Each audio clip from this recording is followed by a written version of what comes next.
Shalom Bapak Ibu Saudara-saudari yang dikasihi dan mengasihi Tuhan. Kita bersyukur hari ini Tuhan memberkati kita. Mari kita datang kepadanya. Tuhan, terima kasih. Kami mengucap syukur untuk kasih setiamu di dalam hidup kami. Kalau sampai hari ini Engkau menjaga memelihara kami percaya ada berkat Tuhan di dalam hidup kami. Engkau juga menyertai sepanjang hidup kami. Sebentar Tuhan kami akan membaca dan merenungkan firman-Mu. Tolong kami mengerti dan biar kami memahami sehingga kami tahu apa yang harus kami lakukan. Tuhan, terima kasih. Kami berdoa di dalam nama Tuhan Yesus Kristus. Haleluya. Amin.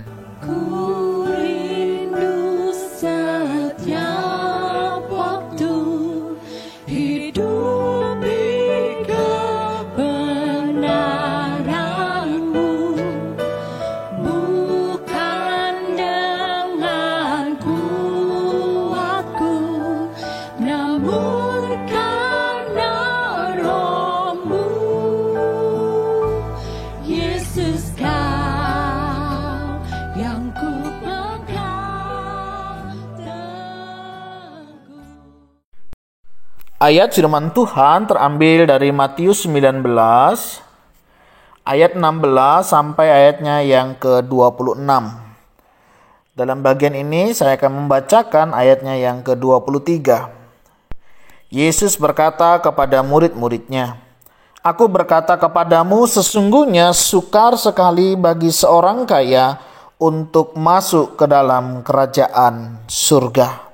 Amin. Demikianlah firman Tuhan. Mari kita merenungkannya. Bapak Ibu Saudara yang dikasihi dan mengasihi Tuhan, ayat yang barusan kita baca ini tentu mengingatkan kita bahwa berbicara tentang kerajaan surga itu bukan berbicara tentang kita, tetapi tentang Tuhan. Satu kali ada orang yang membuat lelucon ya menurut saya lucu juga begitu ya. Jadi kalau yang kaya aja sukar, bagaimana dengan yang miskin? Tentunya akan jauh lebih sukar. Nah, tetapi Bapak Ibu Saudara, berbicara tentang kerajaan surga sebenarnya bukan masalah kaya atau miskin ya, tetapi lebih bagaimana kita melihat karya Tuhan di sana. Nah, memang betul Bapak Ibu Saudara yang dikasihi dan mengasihi Tuhan, orang muda yang kaya ini memang mereka memiliki kekayaan yang luar biasa. Di mana satu kali dia datang kepada Tuhan dan dia berkata, "Guru, perbuatan baik apakah yang harus aku perbuat untuk memperoleh hidup yang kekal?" Ada banyak orang Saudara sampai hari ini masih memiliki pemikiran atau keyakinan bahwa untuk memperoleh hidup yang kekal itu karena perbuatan baik. Nah, saya nggak tahu kalau Bapak Ibu Saudara, kalau ditanya begitu ya, apa alasan Tuhan menerima saudara atau memberikan hidup kekal kepada saudara? Saya nggak tahu jawabannya. Mungkin ada yang menjawab, ya karena baik, karena saya rajin melayani, karena saya rajin baca Alkitab, karena saya rajin mendengarkan renungan firman Tuhan, ya karena saya anak Tuhan begitu ya. Atau mungkin saudara masih punya jawaban yang lain. Tetapi ada sebagian orang yang lain akan menjawab apa yang menjadi alasannya, ya karena kasih Tuhan. Tuhan sudah menyelamatkan saya, Tuhan sudah menebus saya, dan saya tahu kalau saya selamat itu karena kasih karunia dari Tuhan. Nah, Bapak Ibu Saudara, ini dua pandangan yang sering kali kita bertemu ya. Ada yang memiliki keyakinan bahwa keselamatan itu memang harus diusahakan.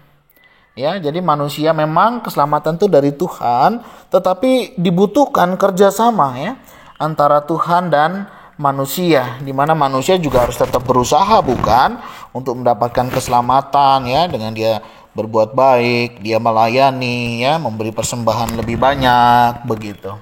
Nah, ini pandangan yang pertama. Pandangan yang kedua itu lebih menitik beratkan kepada keselamatan itu anugerah. Ya, jadi bukan berbicara tentang orang yang bisa atau tidak, tetapi di sini melihat kepada kita yang tidak berdaya, kita sebagai orang yang berdosa mendapat kemurahan yang dari Tuhan. Sehingga saudara, kalau kita melihat di dalam kitab Efesus 2:8-9 itu ya, sebab oleh kasih karunia kamu itu diselamatkan, bukan hasil usahamu, Ya, tapi itu pemberian Allah, bukan hasil pekerjaanmu. Jangan ada orang yang memegahkan diri. Nah, di sini saudara sangat terlihat sekali bagaimana orang kaya ini mengandalkan kekayaannya, mengandalkan kemampuannya, mengandalkan dia melakukan hukum Taurat. Nah, memang saudara banyak orang yang sampai hari ini, bahkan orang Kristen begitu ya, masih memiliki keyakinan yang seperti ini. Bahwa keselamatan itu adalah kerjasama antara Tuhan dan manusia. Sehingga seolah-olah dengan perbuatan baiknya, dengan pelayanannya, begitu ya, itulah cara dia bisa mendapatkan anugerah keselamatan itu. Ya, dia bisa memperoleh hidup yang kekal. Dan tergantung nanti matinya bagaimana. Ya, jadi mereka memiliki keyakinan itu, dan beberapa menafsirkan tentang firman Tuhan yang tertulis ya di dalam satu bagian yang mengatakan kerjakanlah keselamatanmu. Tuh kan betul bahwa keselamatan itu harus dikerjakan. Kalau kita nggak mengerjakan, ya kita nggak akan mendapatkan keselamatan itu. Sehingga waktu pemuda ini berkata, Yesus kan memberikan pertanyaan, apakah engkau sudah melakukan semuanya, begitu ya, tentang hukum Taurat? Dan dia mengatakan semuanya sudah kulakukan, begitu. Tapi kemudian ketika Tuhan mengatakan, ya udah kalau semuanya sudah kamu lakukan, berarti ini orang yang luar biasa ya saudara ya. Tuhan cuma bilang, ya udah jualah hartamu, bagikan kepada orang miskin, dan datanglah kepadaku. Saudara tahu respon jawaban dari pemuda ini? Ya, dia lemas gitu ya. Kemudian dia tahu karena hartanya begitu banyak, akhirnya dia tidak melakukan apapun yang Tuhan mau. Maka engkau akan beroleh harta di surga, kemudian datanglah kemari dan ikutlah aku. Ketika orang itu mendengar perkataan itu, pergilah ia dengan sedih sebab banyak hartanya. Nah, saudara, ngeri ya. Padahal dia udah bilang, semua sudah aku lakukan hukum Taurat. Tetapi di sini kita bisa melihat motif daripada apa yang dia lakukan. Ketika Tuhan meminta dia menjual apa yang menjadi miliknya dan mengikut Tuhan, dia pergi. Kenapa saudara? Kalau memang dia benar-benar melakukan hukum Taurat, kalau dia benar-benar dengan tulus, ikhlas begitu ya, bukan iklan yang harus ditunjukkan, dia pasti akan rela memberikannya. Karena apa saudara? Karena yang lebih utama dia udah dapat. Masih ingat beberapa waktu yang lalu saya berbicara tentang menemukan harta yang berharga itu ya, harta tanah liat itu, bagaimana dia menemukan di tengah ladang dan dia rela menjual segala sesuatunya untuk membeli ladang itu. Kenapa? Karena dia tahu ini sesuatu yang luar biasa. Nah, kalau memang si pemuda kaya ini tadi ya, sebenarnya dia benar-benar melakukan hukum Taurat, mengasihi Tuhan begitu ya, sebenarnya bukan hal yang sulit untuk dia menjualnya. Dan dia ikut Tuhan karena dia tahu, karena dia ingin memperoleh hidup kekal. Ada beberapa kebenaran di sini yang bisa kita ketemukan. Yang pertama, berbicara tentang hidup kekal bukan berbicara tentang apa yang kita lakukan, saudara, tetapi apa yang Tuhan lakukan. Saudara mau hebat melayani, kita mau rajin berbuat baik, kita mau melakukan yang terbaik, saudara ya, di atas rata-rata dari orang lain. Tapi kalau bukan karena kasih karunia, kita nggak akan pernah mendapatkan hidup kekal. Kita nggak akan pernah diselamatkan, saudara. Itu kalau kita mengandalkan perbuatan baik kita. Kenapa? Karena perbuatan baik kita itu seperti kain yang kotor di hadapan Tuhan. Nggak ada di antara kita itu yang benar-benar tulus melakukan perbuatan yang baik. Contoh, ketika saudara punya pulpen mungkin ya, dipinjam oleh teman saudara, sekali nggak masalah ya, karena nggak bawa. 2 kali, 3 kali, saudara kasih mungkin. Tapi 4 kali, masa sih gitu aja kamu nggak bisa bawa pulpen sendiri? 3 kebaikan kita tadi sudah gugur, saudara, karena satu perbuatan yang tentunya tidak baik. Nah, dari sini kita bisa melihat nggak ada kita itu yang bisa berbuat baik, saudara, untuk mendapatkan keselamatan. Dan Tuhan Allah kita tuh Allah yang sempurna. Dia nggak mau saudara 99,9 nggak mau. Dia maunya 10 sempurna. Oleh sebab itu saudara, nggak mungkin kita bisa sempurna dalam hidup ini. Jadi kalau saudara hari ini mengandalkan kekayaan, saudara hari ini mengandalkan pelayanan, saudara hari ini mengandalkan perbuatan baik untuk mendapatkan hidup kekal, kita perlu bertobat kembali kepada Tuhan. Karena Bukan karena itu saudara kita diselamatkan, tetapi sungguh karena kasih karunia. Ingat Efesus 2 ayat 8-9. Di sana kita akan menemukan bagaimana kita diselamatkan. Itu kebenaran yang pertama. Jadi bukan dengan melayani saya diselamatkan, bukan berbuat baik supaya saya diselamatkan, tidak. Kita melayani, kita berbuat baik, ya. Kita melakukan yang terbaik bukan supaya diselamatkan, tetapi karena kita sudah diselamatkan. Dari mana kita yakin? Setiap orang yang percaya kepadanya tidak binasa, melainkan memperoleh hidup yang kekal. Itulah keyakinan kita, itulah iman kita. Ya, sebagaimana dalam Efesus, sebab oleh kasih karunia kamu diselamatkan. Itu bukan hasil usahamu. Jelas saudara. Dengan kita mengaku percaya Yesus Kristus adalah Tuhan Juru Selamat, kita mendapatkan keselamatan. Sehingga arah kita akan berbeda.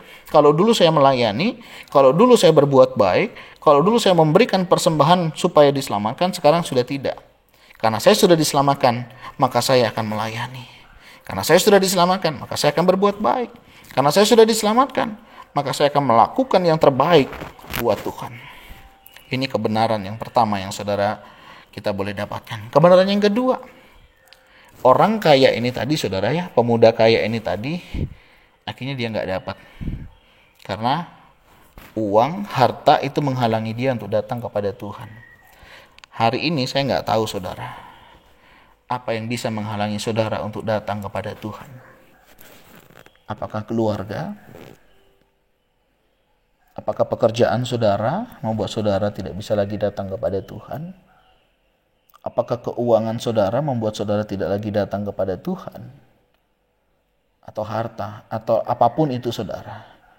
Kalau itu menghalangi saudara, mari saudara minta kekuatan daripada Tuhan. Supaya Tuhan boleh memampukan kita untuk kita bisa melewati halangan-halangan itu. Mungkin tidak mudah, tetapi saudara ketika engkau memilih Tuhan, engkau memilih yang terbaik. Ketika engkau memilih yang lain, engkau akan kehilangan Tuhan. Tapi ketika engkau memilih Tuhan, engkau akan mendapatkan yang lainnya. Mari saudara, hari ini kita belajar dari orang muda yang kaya, tetapi hidupnya jauh daripada Tuhan. Mari kita belajar dengan apa yang ada pada kita hari ini. Ingat, keselamatan hanyalah anugerah dari Tuhan. Setiap orang yang percaya kepadanya lah yang memperolehnya. Dan itu adalah kemurahan Tuhan. Kalau kita bisa percaya, kita bisa datang mengandalkan Tuhan, itu anugerah buat kita. Yang kedua, jika ada sesuatu yang menghalang-halangi kita sampai hari ini untuk kita datang kepada Tuhan, saudara minta pertolongan pada Tuhan. Supaya hal-hal itu tidak menghalangi kita untuk kita boleh datang kepada Tuhan. Sudahkah saudara hari ini yakin bahwa keselamatan itu hanya oleh anugerah, bukan karena perbuatan baik, bukan karena apa yang kita lakukan? Jika ada di antara kita yang mendengar kebenaran firman Tuhan ini, bahkan belum yakin akan keselamatannya, minta Tuhan bekerja di dalam hidup saudara. Dan biar Roh Kudus akan bekerja di dalam hidup saudara. Dan terimalah Dia sebagai Tuhan dan Juru Selamat di dalam hidupmu. Karena hanya di dalam Dia kita memperoleh keselamatan. Akulah jalan, kebenaran, dan hidup. Dia adalah jalan, saudara. Dia kebenaran dan hidup. Tidak ada seorang pun yang dapat datang kepada Bapa kecuali melalui aku. Hanya melalui Tuhan Yesus, saudara, kita bisa kembali kepada Bapa kita. Jika saudara sudah yakin dan percaya, mari kuatkan, teguhkan iman saudara. Biarlah kita didapati tetap setia di dalam Tuhan. Minta anugerahnya memampukan kita untuk kita boleh tetap setia didapati sampai akhir hidup kita. Tuhan, terima kasih. Kami bersyukur untuk anugerah keselamatan yang sudah Tuhan berikan bagi kami. Kami sadar siapa kami. Di tengah ketidaklayakan kami, Engkau juga boleh melayakkan kami. Sehingga kami boleh datang untuk memuji dan memuliakan Engkau. Hari ini hamba-Mu berdoa jika ada di antara pendengar renungan hari ini, di mana mereka belum percaya akan keselamatannya, tentang kehidupan kekalnya, bahkan mungkin ada yang masih ragu-ragu. Hamba-Mu berdoa, biarlah Engkau masuk di dalam hati dan pikiran mereka, sehingga mereka juga boleh mengalami Tuhan, anugerah keselamatan hidup kekal itu di dalam hidup mereka. Kami serahkan hidup mereka ke dalam tangan-Mu. Saudara, buka hatimu, dan biar Roh Kudus bekerja di dalam hati dan pikiranmu. Dan kami percaya Engkau bekerja di dalamnya. Kami berdoa untuk setiap kami yang sudah yakin dan percaya bahwa keselamatan hanya di dalam Engkau, dan kami menerima Engkau sebagai Tuhan dan Juru Selamat. Terus ya Tuhan, kuatkan, teguhkan iman kami, dan biarlah kami tetap beriman teguh di dalam Engkau. Terima kasih Tuhan. Kami serahkan setiap kami, kehidupan kami. Biarlah kami juga menjadi berkat buat orang-orang yang mungkin hari ini, sampai hari ini, belum tahu kalau Engkau adalah Tuhan Juru Selamat di dalam hidup ini, dan ada pengampunan di dalam Engkau. Tuhan, terima kasih untuk berkat-Mu hari ini. Kami mau serahkan hidup kami selanjutnya. Tolong kami menjadi saksi-Mu. Biarlah waktu yang masih Engkau berikan kami boleh gunakan menjadi perpanjangan tangan-Mu, untuk kami boleh menyampaikan kebenaran firman-Mu. Terima kasih ya Tuhan. Kami juga berdoa untuk orang-orang damai yang juga mungkin mereka sedang mencari jalan kebenaran itu. Biarlah Engkau juga menjumpakan mereka, dan mereka juga boleh mengalami kasih dan anugerah-Mu. Dan kami serahkan Tuhan semuanya ini ke dalam tangan-Mu. Di dalam nama Tuhan Yesus Kristus kami berdoa syukur. Haleluya. Amin. Bapak Ibu, demikianlah renungan kita hari ini. Kiranya setiap kita semakin diteguhkan, dan setiap kita boleh diberkati Tuhan. Shalom, Tuhan Yesus memberkati.